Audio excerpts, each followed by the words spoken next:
চট্টগ্রাম বিভাগের সব খবর নিয়ে সংবাদ চট্টগ্রামে স্বাগত জানাচ্ছি আমি মৌসুমী মৌ। সরকারের অসহযোগিতায় আটকে আছে চট্টগ্রামের উন্নয়ন প্রকল্পগুলো। স্থানীয় সরকারের গুরুত্বপূর্ণ প্রকল্পের ফাইল মন্ত্রণালয় থেকে গায়েব হয়ে যায়, এমন অভিযোগ করেছেন চট্টগ্রাম সিটি কর্পোরেশনের মেয়র। একে আজাদের রিপোর্ট। জামালখানে সোমবার চিটাগং ইন্ডিপেন্ডেন্ট ইউনিভার্সিটি ক্যাম্পাসে আয়োজিত হয় পরিচ্ছন্নতা সচেতনতামূলক প্রচার অভিযান। এই সময় স্থানীয় সংস্কারে প্রশাসনের দায়সারা ভাবের ঘটনা সবার সামনে আনেন চট্টগ্রাম সিটি কর্পোরেশনের মেয়র। তার দাবি, স্থানীয় উন্নয়নে তিনি বদ্ধপরিকর থাকলেও উপদেষ্টাদের কাছ থেকে ইতিবাচক সাড়া না পাওয়ায় আটকে গেছে অনেক প্রজেক্ট।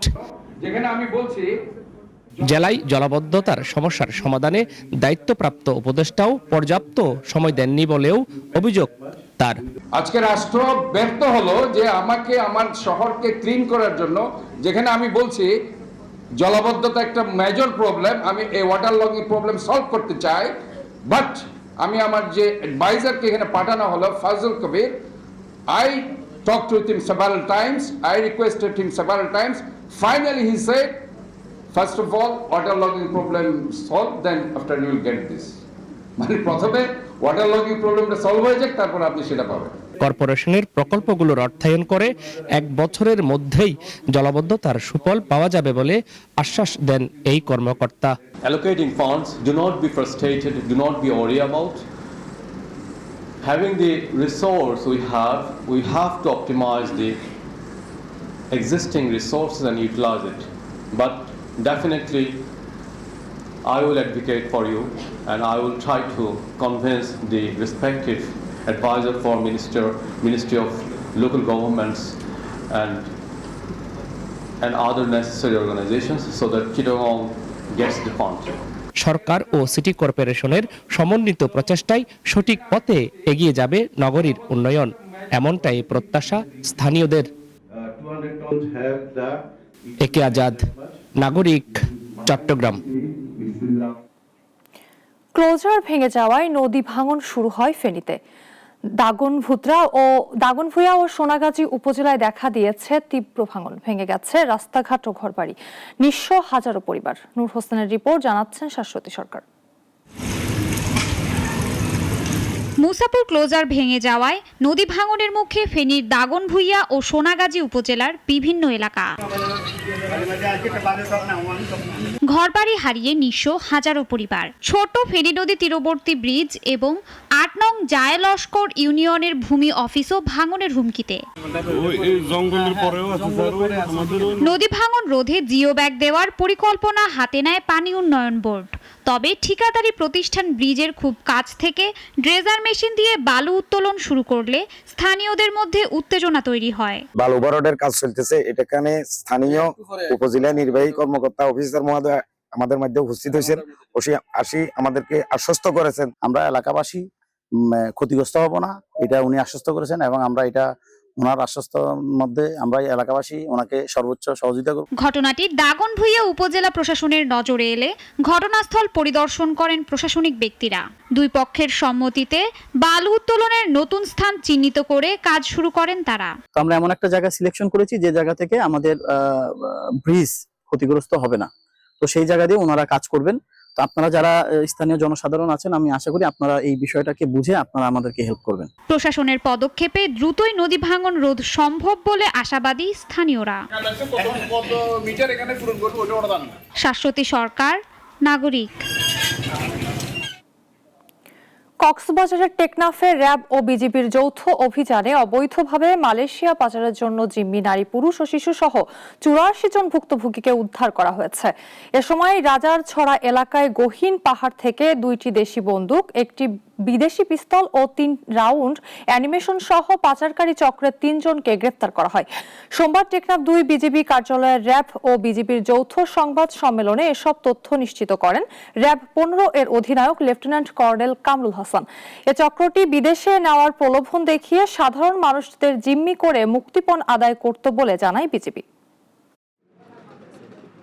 গত 2-3 দিনের এই যৌথ অভিযানে সর্বমোট 84 জন ভুক্তভোগী পাচারকারীকে উদ্ধার করতে আমরা সক্ষম হই।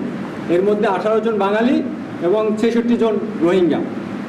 বর্তমানে এই অভিযানে গ্রেপ্তারকৃত 3 জন আসামির বিরুদ্ধে প্রচলিত আইনে স্থানীয় থানায় মামলা দায়ের করা হচ্ছে এবং তাদের হস্তান্তরের প্রক্রিয়া চলমান।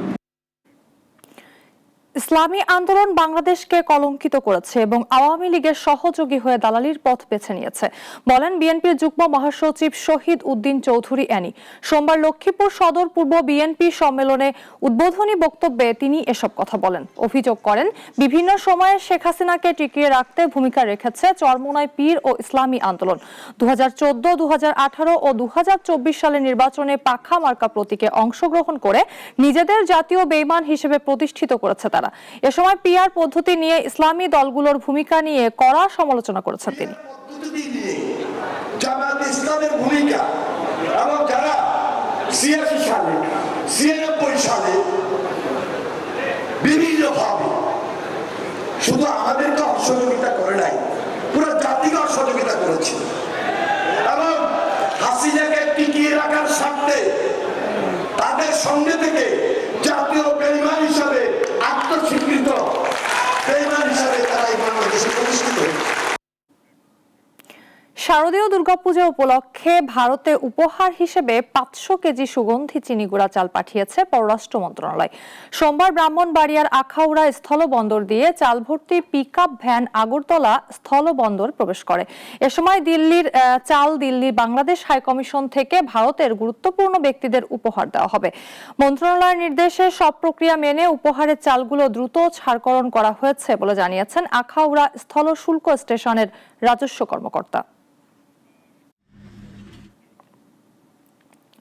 চট্টগ্রামের বোয়ালখালীতে শাকপুরা ইউনিয়ন পরিষদের ক্ষুদ্র ব্যবসায়ী সমিতির ত্রিবার্ষিক নির্বাচন অনুষ্ঠিত হয়েছে। সোমবার প্রায় 5 শতাধিক ব্যবসায়ীর অংশগ্রহণে সভাপতি হিসেবে নির্বাচিত হয়েছেন মতিউর রহমান রাসেল এবং সাধারণ সম্পাদক হয়েছেন মোহাম্মদ মোহররম। নির্বাচনে 12টি পদে 26 জন প্রার্থী প্রতিদ্বন্দ্বিতা করেন। নির্বাচনে পরিদর্শক হিসেবে উপস্থিত ছিলেন উপজেলা নির্বাহী অফিসার মোহাম্মদ রহমতুল্লাহ সহ অন্যান্য প্রশাসনিক ব্যক্তিরা।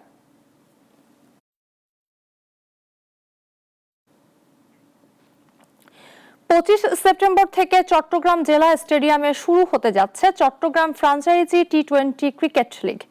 স্পোর্টিফাই ইভেন্টস এর আয়োজনে এতে অংশ নেবে 6টি খ্যাতনামা ক্রিকেট ক্লাব ও 20টি ইভেন্টস গ্রুপ। টুর্নামেন্টে মোট 15টি খেলা অনুষ্ঠিত হবে।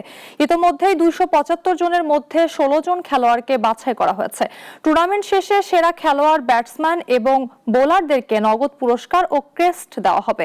এই আয়োজনে চট্টগ্রামের ক্রিকেটে নতুন সম্ভাবনা সৃষ্টি করবে বলে আশা প্রকাশ করছে আয়োজকরা।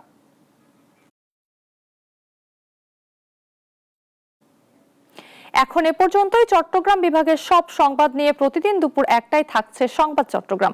এরপর বিকাল 4টায় বিশ্বের ঘটে যাওয়া সব ঘটনা নিয়ে নাগরিক সারা বিশ্ব দেখার আমন্ত্রণ রইল। সবাইকে ধন্যবাদ।